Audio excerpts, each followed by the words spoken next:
Hi అండి, welcome back to my channel. ఈరోజు మన ఛానల్లో బెండకాయ పులుసుని ఎలా ప్రిపేర్ చేయాలో ఒకసారి చూద్దాం.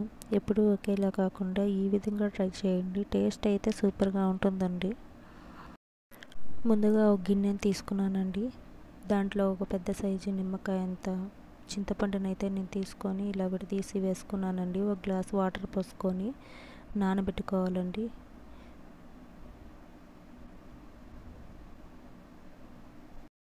స్టవ్ మీద కడాయి పెట్టుకొని దాంట్లో 2 గంటల ఆయిల్ వేసుకొని ఆయిల్ హీట్ ఎక్కిన తర్వాత పోపు గింజలు వేసుకొని ఫ్రై చేసుకోవాలి. 2 ఎండుమిర్చిని కూడా చించి ఇలా వేసుకున్నానండి. ఒక రెమ్మ కరివేపాకును కూడా వేసుకున్న తర్వాత 4 పచ్చిమిర్చిని ఇలా చీల్చి వేసుకున్నానండి.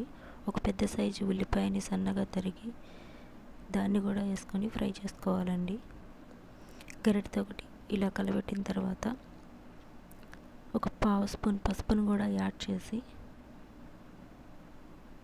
మనం ఫ్రై చేసుకోవాలి. ఇలా గరిటెతో కలబెట్టిన తర్వాత ఒక 2 పెద్ద టమాటాలను 2 తీసుకొని కట్ చేసి వేసుకున్నానండి. వీటిని కూడా ఫ్రై చేసిన తర్వాత ఒక పావు స్పూన్ ఉప్పును కూడా మనం యాడ్ చేసుకుందాము.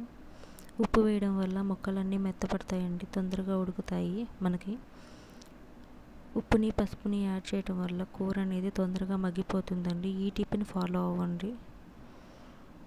ముందుగా కట్ చేసి పెట్టుకున్నటువంటి బెండకాయ ముక్కల్ని కూడా మనం యాడ్ చేద్దాము. వీటిని అన్నిటిని ఒకసారి కలబెట్టుకున్న తర్వాత ఒక స్పూన్ కారాన్ని కూడా మనం యాడ్ చేద్దామండి. ముక్కలన్నిటికీ పట్టేలాగా ఒకసారి దీన్ని కూడా కలబెట్టి మనం దీంట్లో వాటర్ అయితే పోయే అవసరం లేదండి. ఇది ఆయిల్లోనే మగ్గిపోతుంది. మూత పెట్టి ఒక 5 నిమిషాలు లో ఫ్లేమ్లో మనం మగ్గనిచ్చామంటే ముక్క అనేది బాగా మెత్తగా ఉడికిపోతుందండి. 5 నిమిషాల తర్వాత మనం మూత తీసి చూస్తే కూర అంతా ఇలా మగ్గిపోతుందండి. చూడండి, ముక్క అనేది మెత్తగా ఉడికిపోయిందండి.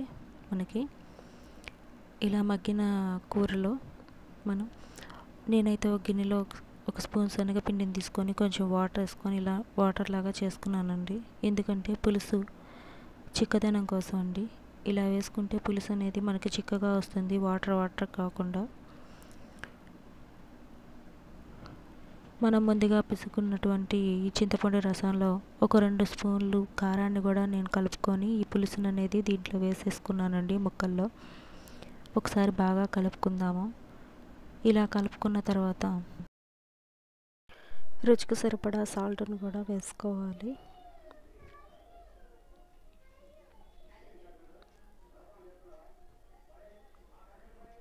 తర్వాత ఒక ఇంచు బెల్లం ముక్కను కూడా వేసుకున్నానండి. మీకు ఇష్టం లేకపోతే స్కిప్ చేసేయచ్చు. వీటన్నిటిని ఒకసారి కలబెట్టుకొని మూత పెట్టి ఒక 10 మినిట్స్ మీడియం ఫ్లేమ్లో మరిగించుకున్నామంటే పులుసు అనేది రెడీ అయిపోతుందండి. చూడండి, పులుసు అనేది బాగా మరిగిపోతుంది. ఫైనల్గా దీంట్లో కొత్తిమీరని యాడ్ చేసుకొని 2 నిమిషాలు మరిగించిన తర్వాత ఇంకా దించేసుకోవడమేనండి. యమ్మీ అండ్ స్పైసీ పులుసు రెడీ అయిపోతుంది. Thank you for watching.